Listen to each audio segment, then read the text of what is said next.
نہ ان کو رات کے وقت فارغ وقت مل پاتا تھا اور نہ ہی دن کو آرام آتا تھا، کیونکہ کہیں نہ کہیں کام کے سلسلے میں مصروف رہتی تھی۔ صبح کہیں مہمان ہیں تو شام کو کہیں، لیکن رہے نام سائیں کا، مراد اللہ تعالیٰ۔ بڑھاپا آیا تو ہاتھ پاؤں نے جواب دے دیا۔ بڑھاپا جیسے ہی ان کا آیا تو ان کے ہاتھ پاؤں نے کام کرنا چھوڑ دیا، آنکھیں دھندلا گئیں، یعنی کم دکھائی دینے لگا۔ اب کون پوچھتا؟ جب ہاتھ پاؤں کام نہ کر سکیں، دکھائی نہ دے سکے، تو ان کا ہنر بھی ویسا نہ رہا، لہٰذا اب انہیں کوئی بھی نہیں پوچھتا تھا۔ دنیا اور مطلب، یعنی یہ دنیا تو صرف مطلب ہی کی وجہ سے کسی کی عزت کرتی ہے۔ جب مطلب نکل جاتا ہے یا جب یہ امید ہوتی ہے کہ اب مطلب نہیں نکل سکتا، تب مطلب کے بغیر اس شخص کی کوئی عزت نہیں ہوتی۔ مطلب نہ رہا تو کیسی خاطرداری؟ مطلب ختم ہو گیا تو اب کیسی عزت؟ ہارے وقت کا کوئی ساتھی نہیں، یعنی وہ شخص جو وقت کی جنگ ہار جاتا ہے، ہاتھ پاؤں کی طاقت چھوڑ بیٹھتا ہے، اس کا کوئی ساتھی نہیں ہوتا۔ بیچاری کو ٹکڑے کا سہارا دینے والا بھی کوئی نہ تھا، یعنی اس حد تک محتاج ہو گئی کہ 2 وقت کی روٹی ملنا بھی ناممکن ہو گیا۔ جب بہت پریشان ہوئی تو پڑوس میں ایک میر صاحب رہتے تھے، ان کی بیوی نے انہیں ترس کھا کر اپنے پاس رکھ لیا۔ تو نہایت اچھے میاں بیوی ان کے پڑوسی تھے۔ ان کی بیوی نے انہیں رحم کھا کر کہ ان کا کوئی بھی نہیں ہے، ان کی اولاد نہیں ہے، کوئی اور عزیز نہیں ہے جو انہیں سنبھال سکے، انہوں نے ترس کھا کر انہیں اپنے پاس رکھ لیا۔ سنا ہے کہ یہ نہایت شریف گھرانے کی بیٹی تھی۔ مرہٹا گردی میں ان کا خاندان تباہ ہو گیا، یعنی جب مرہٹوں نے ادھر حملہ کیا اور ظلم و ستم کیا تو اس میں ان کا تمام خاندان مارا گیا۔ برس دن کی بہئی بیوہ ہو گئی، یعنی ان کی شادی کو کم و بیش کوئی 1 سال کا عرصہ گزرا تھا کہ بیوہ ہو گئی، یعنی ان کے شوہر کا انتقال ہو گیا۔ اس زمانے میں دوسری شادی کرنا بڑا عیب سمجھا جاتا تھا، بری بات سمجھی جاتی تھی عورتوں کے لیے دوسری شادی کرنا۔ مغلانی کا پیشہ اختیار کر لیا، لہٰذا انہوں نے اپنی گزر بسر کرنے کے لیے درزن کا پیشہ اختیار کر لیا، یعنی لوگوں کے کپڑے سلائی کرنے لگی اور اپنی ہنر مندی کی بدولت رنڈاپا گزار دیا۔ رنڈاپا کہا جاتا ہے بیوگی کے دور کو، یعنی جب کسی عورت کا شوہر مر جاتا ہے اور اپنے شوہر کے بغیر وہ جو زندگی گزار رہی ہوتی ہے خود محنت کر کے، یہ عرصہ رنڈاپا کہلاتا ہے، بیوگی کا زمانہ۔ جوانی تو عزت آبرو سے کٹ گئی، خوب کمایا، ہزاروں روپے انعام میں دیے، مگر رکھنا نہ جانا، یعنی ان کی نہایت عزت سے جوانی گزر گئی، کیونکہ انہوں نے ہزاروں روپے میں لوگوں سے انعام لیے جن لوگوں کا کام کرتی تھی۔ جب وہ ان کے کام سے خوش ہوتے تھے تو جتنی اجرت بنتی تھی اس سے زیادہ انعام دے دیا کرتے تھے، مگر انہوں نے پیسے کو سنبھال کے نہ رکھا۔ دل کی حاتم اور طبیعت کی نرم تھی۔ اب ہم سب جانتے ہیں کہ حاتم تائی بہت سخی انسان تھا۔ یہاں پر سخاوت کی مثال دی جا رہی ہے اس کی، کہ سیدانی بی بھی اس کی طرح اپنے دل میں دل کی بہت سخی تھی اور طبیعت میں بھی نرمی موجود تھی۔ اور قرآن شریفوں میں ایک یہی عیب ہوتا ہے، یعنی برائی ہوتی ہے کہ وہ وقت کی قدر نہیں کرتے، یعنی انہیں محسوس ہوتا ہے کہ جو آج وقت ہے وہ ہمیشہ اسی طرح رہے گا۔ خدا کی بے نیازی وہ بھول جاتے ہیں، اس بات کو بھول جاتے ہیں کہ اللہ تعالیٰ بے نیاز ہے، آج اگر بہت دے رہا ہے، نواز رہا ہے، تو ہو سکتا ہے کل کچھ بھی نہ دے۔ بنے ہوئے زمانے میں بگڑنے کا خیال بھی نہیں آتا، جانتے ہیں کہ یہی لہر بہر رہے گی، یعنی ان کو یہ لگتا ہے کہ جو خوشحالی آج ہمارے پاس موجود ہے ہمیشہ یہی خوشحالی رہے گی۔ سیدانی بھی جوانی بھر اس غلط فہمی کا شکار رہی، ان کو پوری جوانی یہ غلط فہمی رہی کہ جس طرح آج کما رہی ہوں آخر تک ایسے ہی کماتی رہوں گی۔ بڑھاپے نے آن دبایا، جب بڑھاپے نے انہیں پکڑ لیا، طاقتیں دغا دے گئیں، ان کی طاقتیں ختم ہو گئیں، انہیں دھوکہ دے دیا، جسمانی طاقت باقی نہ رہی تو آنکھیں کھلی اور دوسروں کے سہارے پر زندگی کے اندھیرے دن پورے کرنے پڑے۔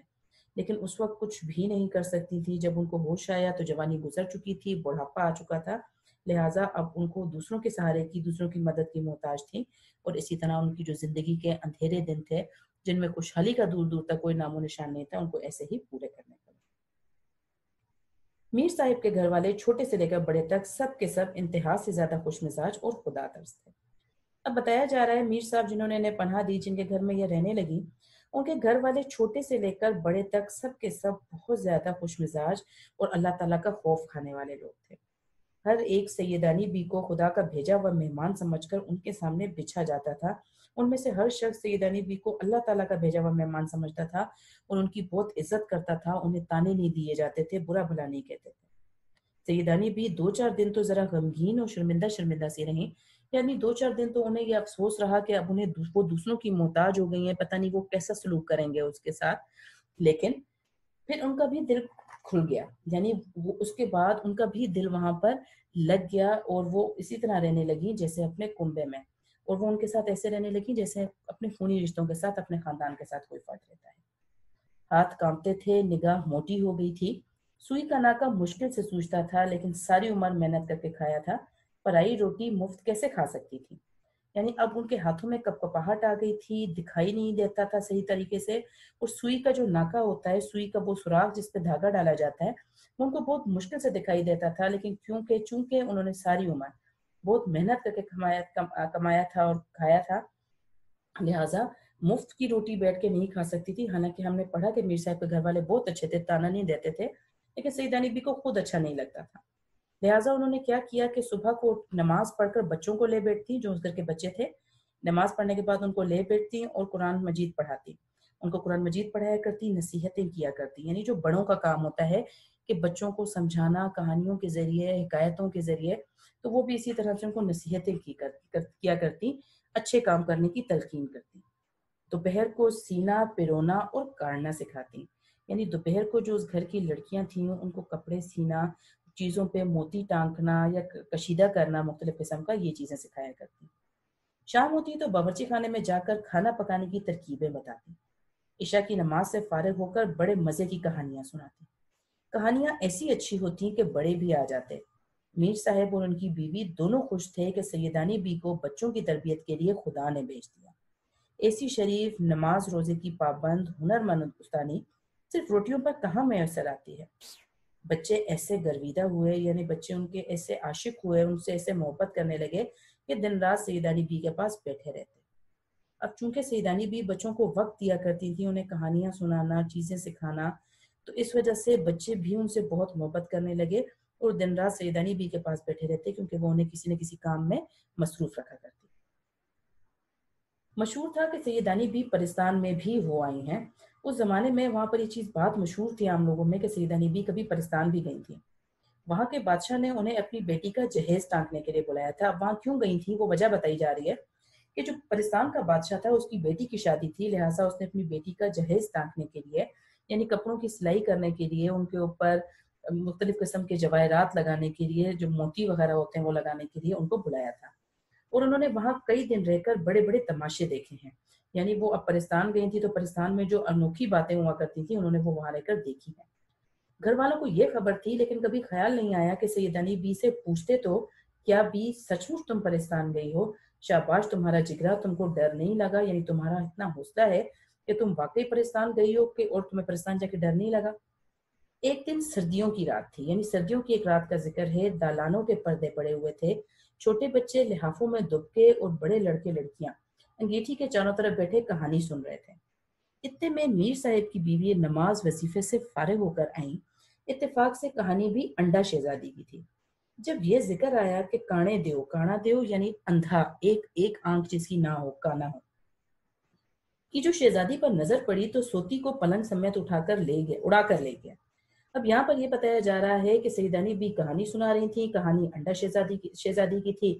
اب وہ کہانی میں جب وہ کانا دیو آتا ہے، جس کی شہزادی پر نظر پڑتی ہے، تو وہ اس کو اس کے بستر سمیت، اس کا جو بیڈ تھا، پلنگ تھا، اس سمیت اڑا کر لے گیا۔ کہنے لگی، سیدانی بھی یہ جو لوگ کہتے ہیں کہ تمہیں بھی پرستان کے بادشاہ کا کوئی آدمی پرستان لے گیا تھا اور تم وہاں سے بڑا انعام و اکرام لائی تھی، کیا یہ سچ ہے؟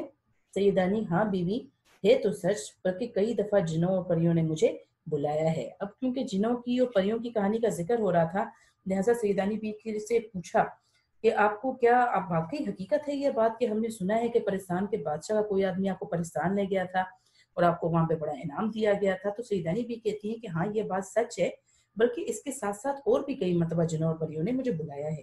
میر صاحب کی بیوی ہوئی اور تم بے دھڑک چلی گئی۔ اب یہ ہوئی جو ہے وہ حیرت کی، خوف کی آواز ہے۔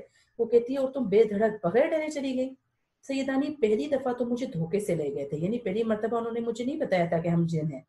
راستے میں جب بھید کھلا، یعنی جب یہ راز کھلا تو بہت تیری ڈری، یعنی بہت زیادہ ڈری، لیکن کیا کرتی، دل کو مضبوط کر لیا، اللہ کو یاد کرتی ہوئی چلی گئی۔ نہ جاتی یا روتی پیٹتی تو جانے کیا آفت آتی۔ کہتی پہلی مرتبہ وہ لوگ مجھے دھوکے سے لے گئے تھے، راستے میں جب مجھ پہ یہ راز کھلا کہ مجھے کہیں اور لے کے جانے ہیں تو میں بہت زیادہ ڈری، لیکن کیا کرتی، اللہ تعالیٰ کو یاد کرنا شروع کر دیا، کیونکہ اگر میں نہ جاتی یا جانے سے انکار کر دیتی، رونا پیٹنا شروع کر دیتی، تو پتہ نہیں وہ میرے ساتھ کیا کرتے۔ اس کے بعد جب گئی ہنسی خوشی گئی اور ہنسی خوشی آئی۔ بیگم صدقے اپنے رسول اللہ صلی اللہ علیہ وآلہ وسلم کے اس پر ایمان رکھنے والے کا کہیں بال بیکا نہیں ہوا۔ یعنی کہتی ہے میں قربان جاؤں رسول پاک صلی اللہ علیہ وآلہ وسلم کے، جو بھی ان کا نام لینے والا شخص ہوتا ہے اسے کوئی نقصان نہیں پہنچا سکتا۔ پاکستان میں بھی میری وہ خاطریں ہوئی کہ کیا کہوں، یعنی میری وہ عزت کی گئی وہاں پر کہ آپ کو میں بتا ہی نہیں سکتی۔ میر صاحب کی بیوی کچھ بھی صحیح ہوا، میرا تو پتا پھٹ جاتا، صورت دیکھتے ہی جان نکل جاتی ہے۔ یعنی میر صاحب کی بیوی کہتی ہے کہ آپ کوئی بھی اس کے لیے دلیل دے دیں، لیکن میرا تو خوف کے مارے دل ہی پھٹ جاتا، میں تو اگر کسی جن کی شکل دیکھ لیتی، صورت دیکھ لیتی تو میری جان نکل جاتی۔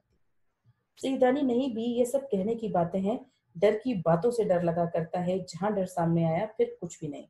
یعنی سیدانی بھی اسے کہتی ہیں کہ ہم لوگوں نے ڈر کو ایک ایسی چیز بنایا ہوا ہے کہ ڈر کی باتیں کر کر کے ہم سب اس سے بہت ڈرتے ہیں، لیکن جہاں حقیقتاً ہمارے سامنے کوئی ڈر سامنے آ جاتا ہے، اس کے بعد ہمیں اس کا سامنا کرنے کے سوا ہمارے پاس کوئی چارہ نہیں ہوتا۔ دیکھو بیماری سے لوگ کتنا بھاگتے ہیں، اور جب بڑے سے بڑا دکھ بھی آ جاتا ہے تو سہنا ہی پڑتا ہے۔ یعنی اللہ تعالیٰ کی طرف سے جب کوئی مشکل یا آزمائش آ جاتی ہے تو برداشت کرنی پڑتی ہے۔ اس سے پہلے ہمیں ایسا لگتا ہے کہ شاید یہ مشکل وقت آئے گا تو ہم زندہ نہیں رہ پائیں گے، لیکن جب مشکل وقت آ جاتا ہے تو ہم سب کچھ برداشت بھی کر لیتے ہیں اور کوئی نہ کوئی حل بھی نکال لیتے ہیں۔ میر صاحب کی بیوی، میں تو پھر کہوں گی کہ تم کو شاباش ہے، صد رحمت اس پر جس نے تمہیں دودھ پلایا۔ یعنی اس کی ماں کے لیے کہتی ہیں کہ اس پہ اللہ تعالیٰ کی بہت ساری 100 سے زیادہ رحمتیں نازل ہوں، جو کہ تمہاری ماں تھی کہ تم اتنی بہادر ہو۔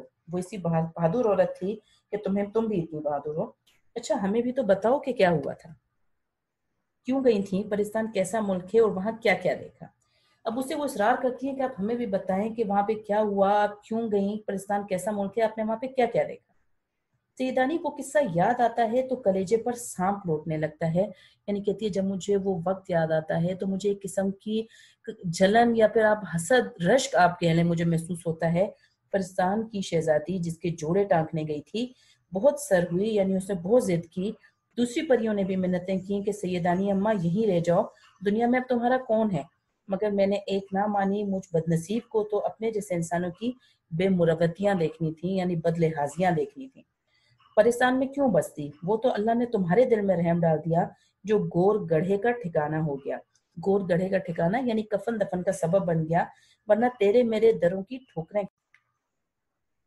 میر صاحب کی بیوی سیدانی بھی سب اللہ کے ہاتھ میں ہے، بندے میں کیا طاقت ہے کہ بھوکے کو دے یا پیٹ بھرے سے چھینے۔ ہر ایک اپنی تقدیر کا کھاتا ہے، ہماری کیا اصل کے کسی کے ساتھ سلوک کریں، وہ زبردستی ہم سے تمہاری خدمت کرا رہا ہے۔ یہاں پر سیدانی میر صاحب کی جو بیوی ہیں وہ سیدانی بی سے یہ کہتی ہیں کہ ہم آپ کی جتنی بھی خدمت کر رہے ہیں یہ در حقیقت ہم نہیں کر رہے، بلکہ اللہ تعالیٰ کا احسان ہے کہ وہ ہم سے یہ سارا کا سارا کام کروا رہا ہے۔ سیدانی خیر اب تم کو اپنی بیتی کہانی سناؤ۔ سیدانی بھی کہتی ہیں چلو اچھا میں اب تمہیں اپنی کہانی سناتی ہوں۔ بیگم یہ وہ دن تھے کہ نواب اعظم الدولہ بہادر کی اکلوتی بیٹی کے بیاہ کی تیاری ہو رہی تھی، بیاہ کی شادی کی تیاری ہو رہی تھی۔ مارا مار جوڑے سل رہے تھے، یعنی دن رات جوڑے بن رہے تھے۔ اول یعنی شروع میں تو مجھے وہیں دن رات وہیں رہ کر کام کرنا پڑتا۔ کام ہلکا ہو گیا تو دن کو چلی جاتی اور شام کو اپنے گھر چلی جاتی۔ جب کام تھوڑا کم ہو گیا تو میں دن میں چلی جاتی، کام کرتی رہتی اور شام کو اپنے گھر میں واپس آ جاتی۔ ایک روز جیسے بچے مکتب سے بھاگتے ہیں، یعنی کہتی جس طرح بچوں کا دل نہیں چاہتا ہے اسکول جانے کو یا پڑھنے کے لیے درسگاہ جانے کو، میرا بھی جانے کو جی نہیں چاہا، اور کئی جگہ سے بلاوے آئے نہ گئی، اور کئی جگہ سے لوگوں نے مجھے کام کے لیے بلوایا لیکن میں نہ گئی، میرا دل ہی نہیں چاہ رہا تھا جانے کا۔ شاید جمعہ تھا، کتنے ہی دن نہائے کو ہو گئے تھے، خوب نہائی، شام ہو گئی۔ یعنی اس دن کہتی میں نے اپنی تھکن خوب اتاری، آرام کیا اور نہائی، شام ہو گئی۔ بونٹ پلاؤ مجھے خوب بھاتا ہے، بونٹ پلاؤ جو کچے سبز چنے ڈال کر جو پلاؤ بنایا جاتا ہے اسے بونٹ پلاؤ کہتے ہیں۔ تو کہتی ہے مجھے بونٹ پلاؤ بہت پسند ہے، ماما سے یعنی جو میری گھر کی ملازمہ تھی ان سے بونٹ پلاؤ پکوایا۔ تھکی تھکائی لیٹی تھی، اتنے میں جھٹ پٹا ہو گیا، یعنی شام کا وقت ہو گیا، اندھیرے کا وقت ہو گیا۔ پلاؤ دم پر تھا کہ باہر سے کسی نے آواز دی، سیدانی بی کو سرکار نے یاد کیا ہے، یعنی جو ہمارے آقا ہیں مالک ہیں انہوں نے بلایا ہے، پینس بھیجی ہے، یعنی پالکی یا ڈولی بھیجی ہے، جو میں نے آپ کو بتایا جس میں عورتیں سفر کیا کرتی تھی۔ جس طرح بیٹھی ہو اسی طرح فوراً چلی آؤ۔ میں بڑے نخروں سے جایا کرتی تھی، یعنی اس زمانے میں کیونکہ لوگ بہت عزت کیا کرتے تھے اور بہت ہنر مند تھی تو اتنی آسانی سے کسی کے کہنے پہ نہیں چلی جایا کرتی تھی۔